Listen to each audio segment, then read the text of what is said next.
asalaamaaleykum mbokk yi ñu siiwal si Daaray Technologie ñu ngi leen di gërëm te di leen jaajëfal dal leen ak jàmm si seen nouvelle vidéo alors donc tey jii ñu yaatal par exemple si boucle for in alors donc for in lan moo ko tax a jóg bon benn boucle la boo xam ne dafay permettre tout simplement parcourir les propriétés d'un objet alors wanoon naa leen par exemple les différentes je pense à ce niveau-là bi ñuy jàng les tableaux explication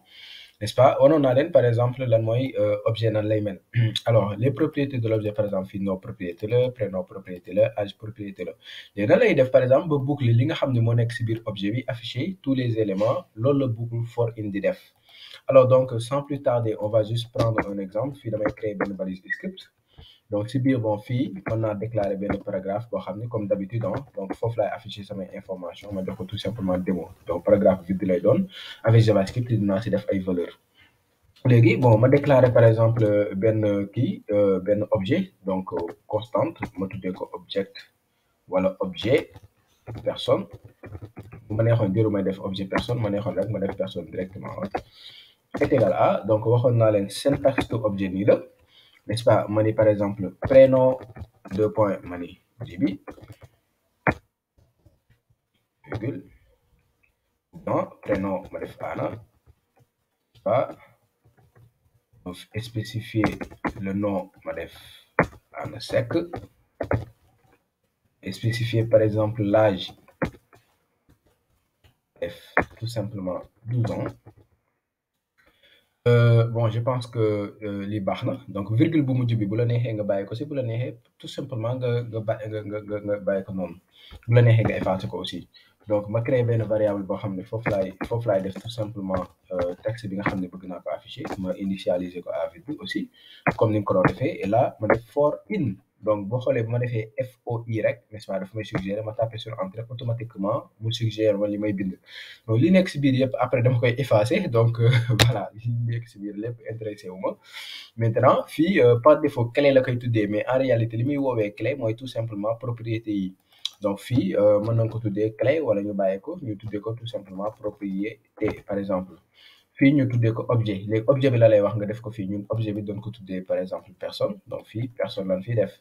voilà donc boo bëggee par exemple nom bu gën a explicite man nga def objet personne donc lii moo gën a leer par exemple fii nga def objet personne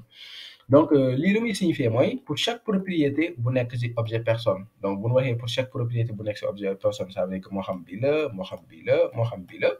lan la mu bëgg a def dañu bëgg par exemple mettre à jour la variable texte donc ma def texte plus égal pour chaque valeur damay jël par exemple objet personne de la propriété propriété donc boo defee lii qu'est-ce qui va se passer bon ma séparer justement par des virgules si je veux point virgule donc lii boo ko defee dafay permettre tout simplement boo defee objet de propriété dafay permettre tout simplement accéder par exemple à la valeur par exemple fii boo defee objet de prénom c'est pour récupérer Anna boo defee objet par exemple de nom c'est pour récupérer par exemple Seck boo defee par exemple objet de âge c'est pour récupérer par exemple les 12 ans bu la neexee bon nga def si par exemple description fii moom yow yaay neex par exemple yow yaay def lu la neex par exemple description nga def par exemple Anna a tout faire par exemple voilà donc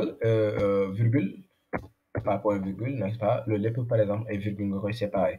alors donc fii par exemple bu la neexee à chaque fois n'est-ce pas boucler na chaque propriété fii propriété prénom nom âge ak description la donc pour chaque propriété de l'objet dañ koy def tout simplement ci texte maintenant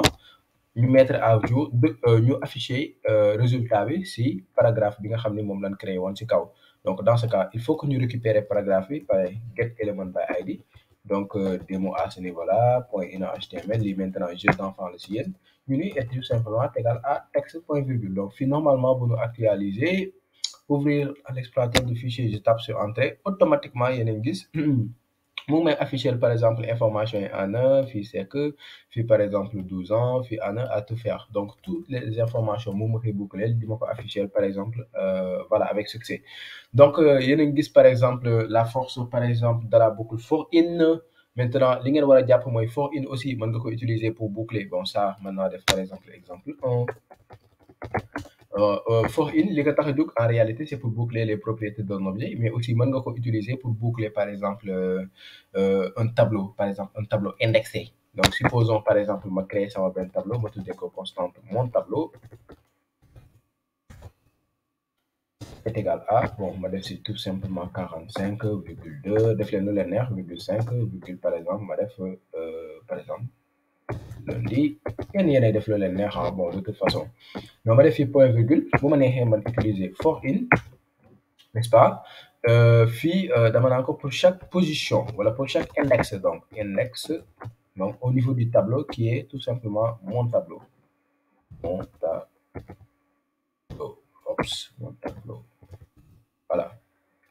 mon tableau bii laa ko wax donc lii nekk si biir yëpp muy mbaraju mën naa ko effacer donc pour chaque index n'est-ce pas bu nekk si mon tableau par exemple fii index 0 fii index 1 index 2 etc. Pour accéder valeur du tableau bi bon rien de plus simple bon je pense que mën naa copier lii ma coller ko à ce niveau-là donc fii ce n'est plus objet mais c'est mon tableau fii nga jox ko tout simplement index bi voilà. Et là, par exemple, nous mettre à jour tout simplement valeur texte bi et à ce niveau-là, bon, dafay incrément daf ko si yokk c'est tout à fait normal le fait que par exemple nga utiliser fii plus n'est-ce pas nga utiliser fii plus aussi c'est pour dire que en fait dañ koy yokk si tableau bi donc boo bañee mu yokk ko si da ngay commenter tout simplement lii nii nga xam ni dafay afficher tout simplement valeur yële lan laa defa désordre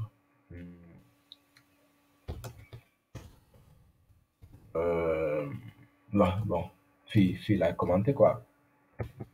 loolu laay commenter pour que mu bañ ko si yokk parce que boo plus égal bi moo tax mu ko si yokk plus égal bi ngeen di gis mooy tax